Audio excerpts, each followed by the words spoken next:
Everyone, good morning, good afternoon. Welcome back to M classes में आप सभी बच्चों को स्वागत है। आज का बेटा टॉपिक है, जैसे मैंने कल लास्ट लेक्चर में आपको बताया था, एडिशन ऑफ वेक्टर। ठीक है, तो एडिशन ऑफ वेक्टर मैंने कल बताया था। उसके बाद ट्रायंगल लॉ बताया, उसके बाद पैरेललोग्राम बताया, उसके बाद प्रॉपर्टी ऑफ एडिशन वेक्टर का मैंने बताया था।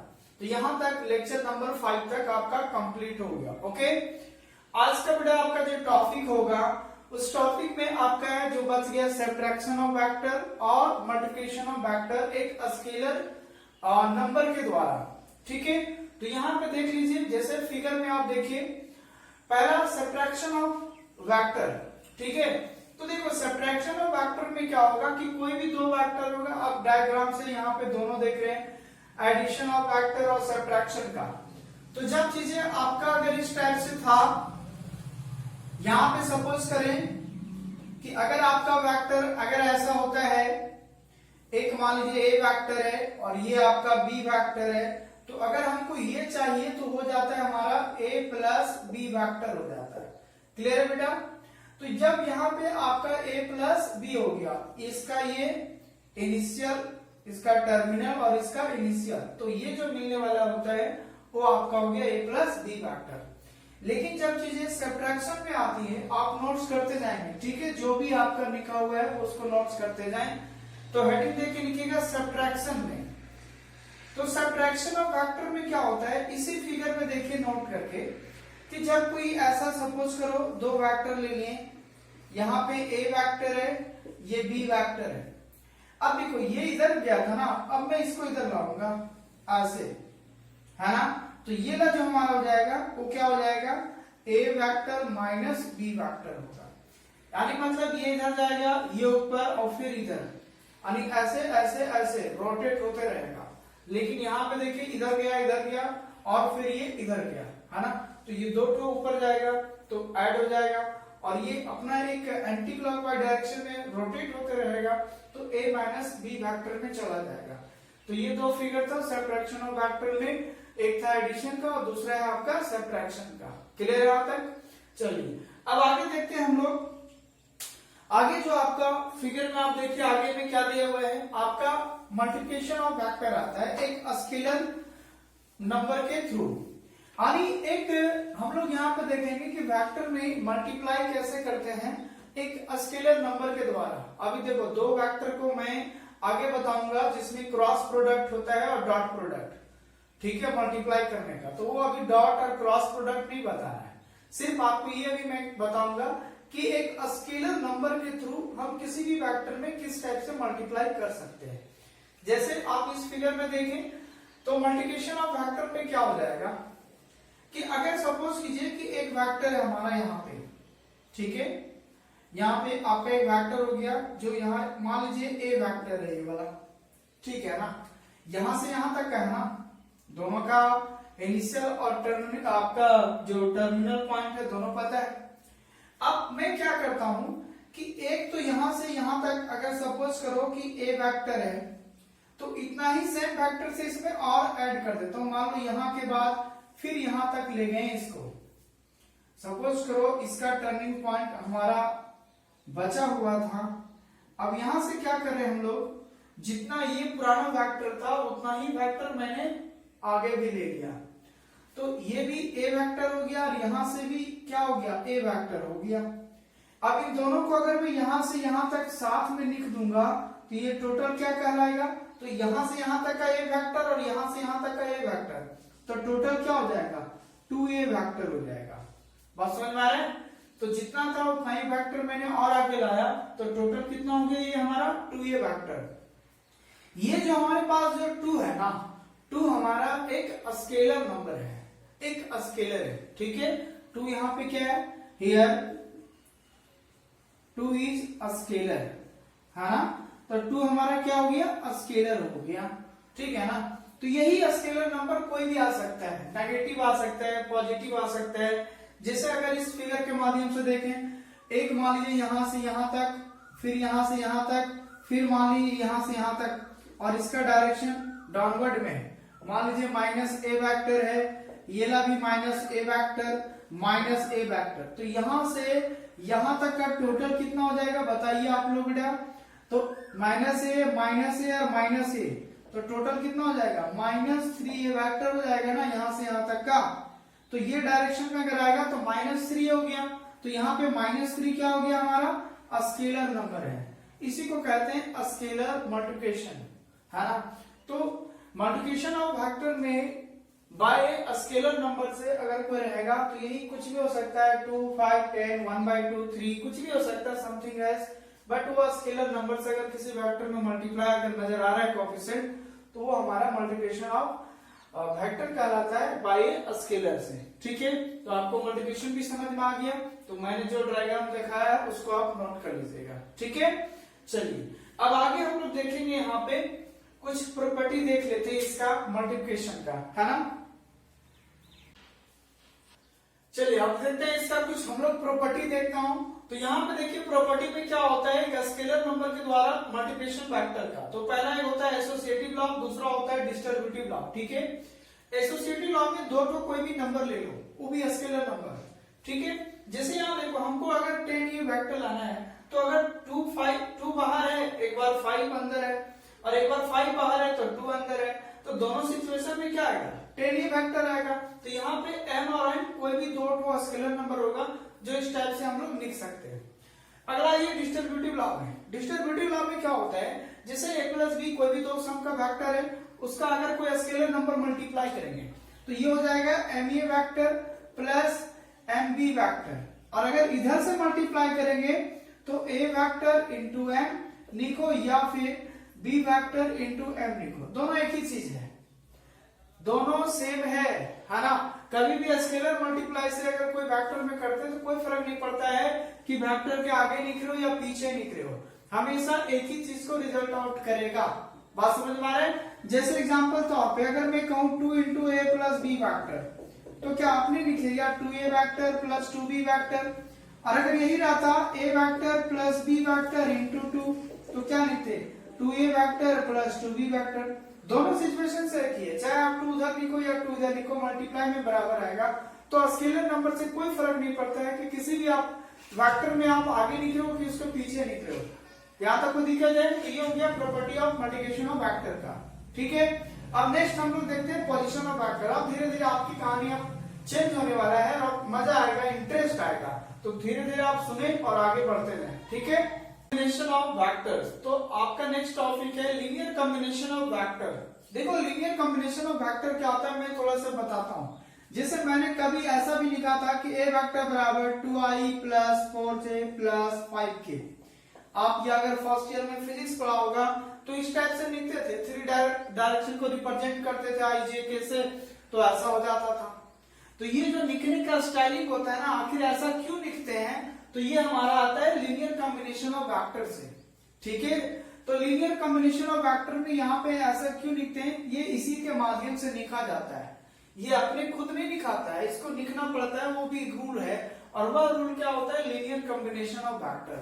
तो हम लोग जनरल चीज देखते हैं कि लीनियर कॉम्बिनेशन ऑफ वेक्टर होता क्या है, उसके बाद देखता हूँ। ठीक है, थोड़ा बहुत लगता होगा बोल गया कि जब से मैं वेक्टर पढ़ रहा हूँ पता नहीं सिर्फ थ्योरी पे थ्योरी, ये है वो है, ऐसा कुछ नहीं। धीरे धीरे अब आप बात समझ में आने लगेगा और धीरे धीरे अब हम लोग आगे बढ़ रहे हैं, टेंशन नहीं ले रहा है। a2 a3 dot dot dot an be the n vector, है ना। मान लीजिए आपके पास n वेक्टर है a1 a2 a3 dot dot an तक, and x1 x2 x3 dot dot dot xn be n scalar number या बी द स्केलर। ये हमारा क्या है, एक स्केलर है।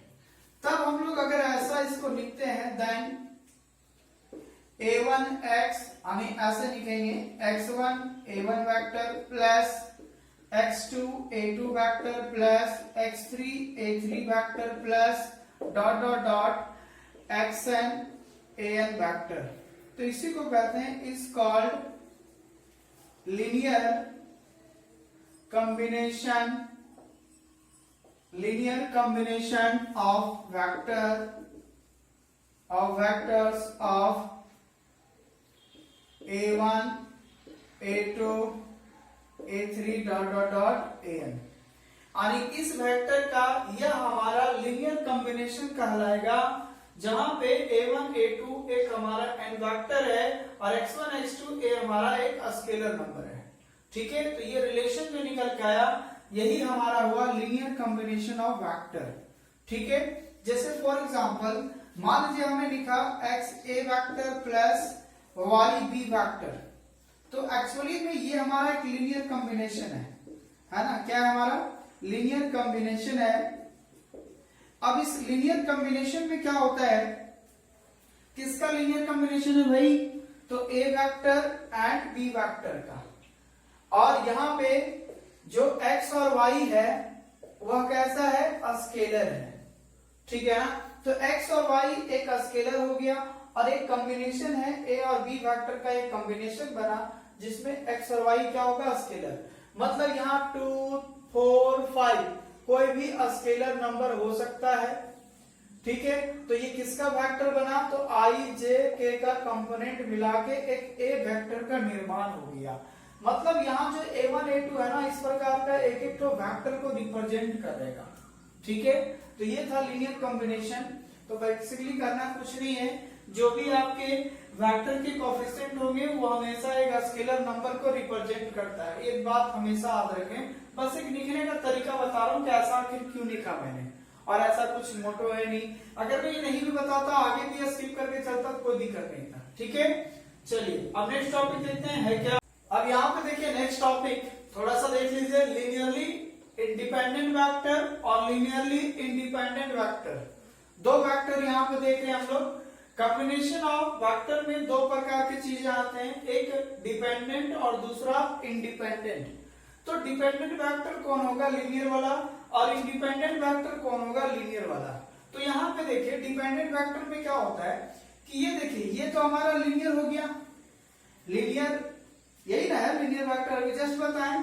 तो इसमें अगर इस वेक्टर को अगर कोई ऐसा लीनियर कॉम्बिनेशन है जो जीरो वेक्टर के बराबर आ जा रहा है, इट मींस जीरो के बराबर अगर आ जाता है, तो ये तब अगर ऐसा सिचुएशन हो जाए कि x1 x2 x3 जितने भी मान हैं वह जीरो के बराबर नहीं है, अगर है ना, जीरो के बराबर नहीं होना चाहिए। कौन नहीं होना चाहिए, यानी जो भी इसका स्केलर नंबर होगा वह जीरो नहीं होना चाहिए। तो अगर ये जीरो के बराबर नहीं है, तब इस प्रकार का लीनियर कॉम्बिनेशन को लीनियर डिपेंडेंट वेक्टर कहते हैं। मतलब लीनियर कॉम्बिनेशन में जो हमारा स्केलर नंबर होगा वह जीरो नहीं होना चाहिए।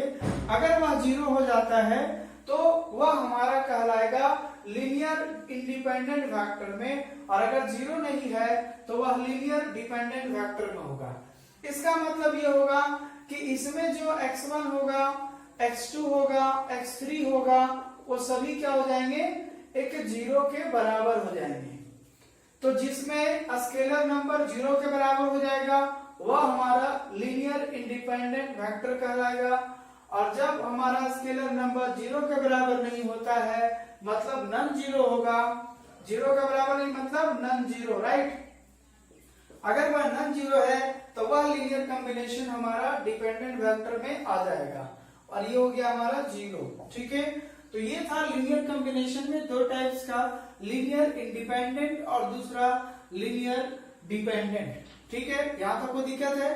अब आगे बताऊंगा पोजीशन ऑफ वेक्टर। अब यहां से आपका कहानी स्टार्ट हो गया।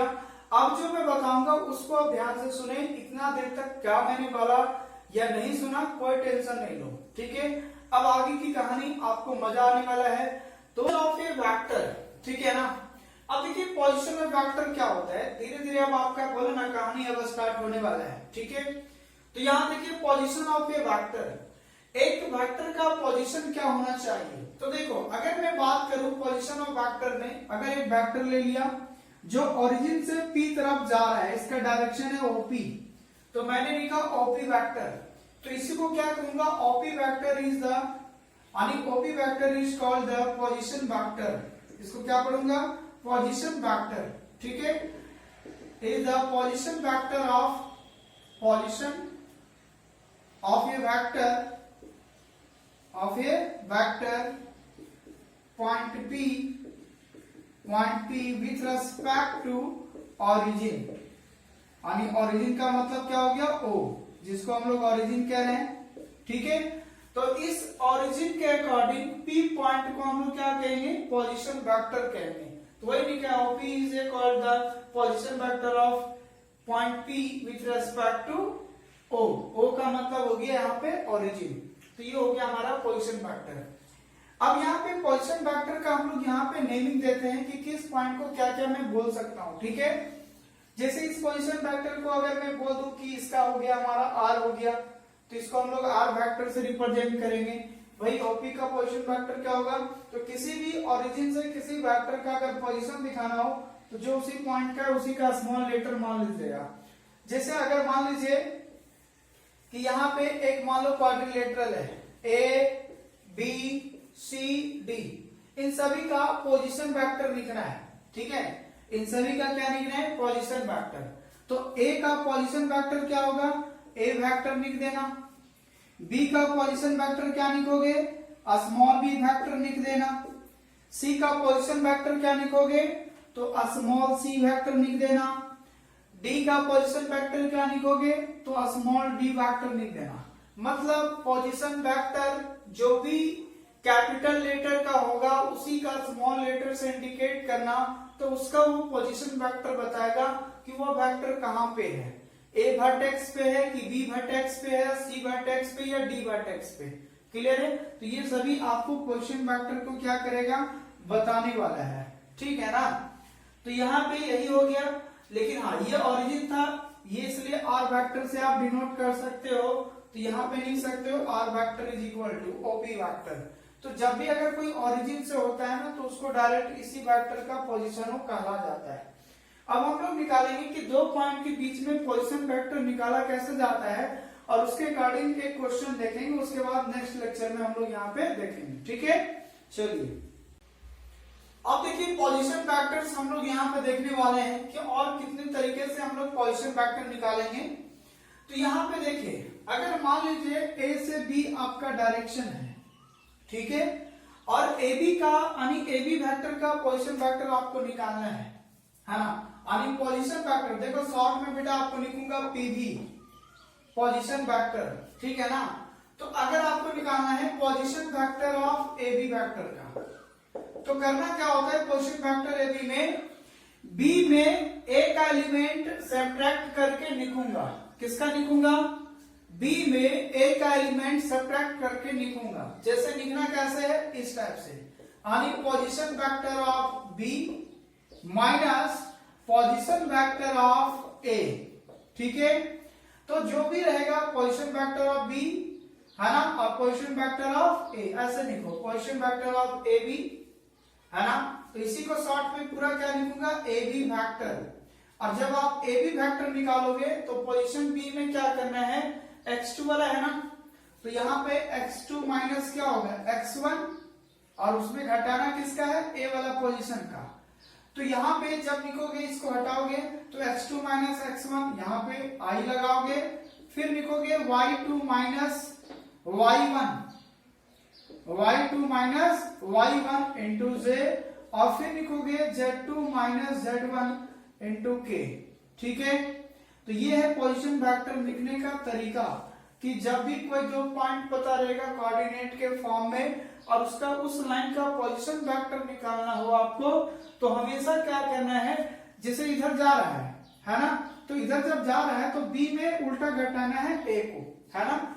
जैसे अगर फॉर एग्जांपल मैं अगर ये कहूं कि यहाँ पे मान लीजिए 3 2 4 है और यहाँ पे मान लीजिए 5 6 7 है, आपको निकालना है position vector of A B. अगर मैंने कहा कि बाबू ए बी वेक्टर निकालो, मतलब आप ए से बी जा रहे हो, किधर जा रहे हो बेटा, आप ए से बी जा रहे हो, है ना। तो देखो यहाँ जब आप ए से बी जा रहे हो, ए पॉइंट हमारा ये है और दूसरा क्या है, बी पॉइंट ए है, तो पोजीशन वेक्टर क्या हो जाते हैं कि आपको बी वाला में जो अंत वाला रहेगा, देखो यहाँ ए बी है ना, तो बी वाला में किसको घटाना है, ए का, तो बी वाला में ए को सेपरेट करो, मतलब हो जाएगा 5 माइनस 3 इंटू आई प्लस 6 माइनस 2 इंटू जे और 7 माइनस 4 इंटू के। ये हो गया इस टाइप से लिखने का तरीका, किसका, ए बी वेक्टर निकाल रहे हैं तब। अगर मैं उधर से लिखता बी ए वेक्टर, ध्यान देना जो लास्ट में होगा पहला वाला टर्म लास्ट में घटाना है, तो ए बी वेक्टर ही एरो बहुत बड़ा है ना, यानी ए से बी जा रहा है तो बी में ए को घटाना है। तो यहाँ पे हो गया आपका कितना 2i, यहाँ पे 4j और यहाँ पे हो जाएगा 3k हो गया, ठीक है। लेकिन जब आपका भी यही टर्म अगर आपका वेक्टर इधर आता, यानी आपका भी हो जाता कि b से a आता, तो आप क्या निकालते बी ए वेक्टर। तो जब आप बी ए वेक्टर निकालते उस समय क्या करते, a में b को घटाते, तो a वाला एलिमेंट कौन है ये और b वाला एलिमेंट ये है ना, तो a में b को घटाना मतलब 3 minus 5i plus 2 minus 6j और प्लस एक हो जाता लास्ट 4 माइनस 7 इंटू के, सब्ट्रैक्ट करता तो माइनस 2i, यहाँ पे प्लस माइनस माइनस 4j और प्लस माइनस माइनस 3k, क्योंकि जब सब्ट्रैक्ट करोगे तो आएगा 3 आएगा। अब माइनस अगर मैं कॉमन ले लूं तो 2i प्लस 4j और प्लस 3k। तो देख रहे हैं दोनों में अंतर क्या हुआ, ए बी वेक्टर और बी ए वेक्टर में। तो अगर जैसे ही मैंने डायरेक्शन को चेंज किया तो उसका साइन में चेंज आ गया, जो चीजें पॉजिटिव था वो किस में बदल गया, नेगेटिव में बदल गया। तो यही था नेगेटिव, यानी इसी का नेगेटिव ना हुआ, जा रहा था पहला डायरेक्शन इधर था ए से बी, अब आगे बी से ए आ गए, तो ये हमारा ए बी और बी ए निकालने का, इसी को कहते हैं पोजीशन वेक्टर। क्लियर बेटा आता? तो ये था पोजीशन वेक्टर निकालने का तरीका। आप लोग जरूर कमेंट कीजिएगा अपना नाम डाल के कि सर ये क्वेश्चन हमारा बन गया, ठीक है। मैं क्वेश्चन देता हूं, आपको ए बी वेक्टर निकालना है और निकालना इसका है कि आपके पास 2 पॉइंट पता है, यहाँ पे 3, 5, 6 और यहाँ पे 2, 1, 3। आपका डायरेक्शन दे देता हूं, ए से बी जा रहे हो तो ए बी का पोजीशन वेक्टर निकालना है। जो भी बच्चे अपना नेमिंग के साथ कि सर मेरा बन गया है, उसका अगला लेक्चर वीडियो में उसका नाम लिया जाएगा, ठीक है। तो आप अगर अपना नाम चाहते हो तो इस क्वेश्चन का पोजीशन वेक्टर आप जरूर लिखिएगा, ठीक है। और जरूर बोलिएगा सर हमसे बन गया, अपना नाम देंगे, अपना नाम जरूर लिखना है कि हमें से बना है इस क्वेश्चन ए बी का वेक्टर का, ठीक है। तो आज मैं क्वेश्चन वेक्टर तक रहने देता हूं। अब कल से आपका टोटल एक्सरसाइज क्वेश्चन हम लोग लेके चलेंगे, उसके बाद कुछ एक्सरसाइज क्वेश्चन करने के बाद फिर से कुछ कॉन्सेप्ट आएंगे, फिर एक्सरसाइज, यानी अब मैं जितना बताने वाला हूं समझो, एक लेक्चर आपका कॉन्सेप्ट तो एक लेक्चर उसका एक्सरसाइज क्वेश्चन, इस टाइप से अब चलेगा। और अब ज्यादा लेंदी टाइप का नहीं लगेगा कि टाइप्स हो गया ये वगैरह हो गया, ठीक है ना। अब आपको इंटरेस्ट आना आसान लगेगा, अब मजा लगेगा कि वेक्टर क्या होता है, ठीक है। तो आज इतना ही रहेगा, अब मिलते हैं हम लोग नेक्स्ट वीडियो में।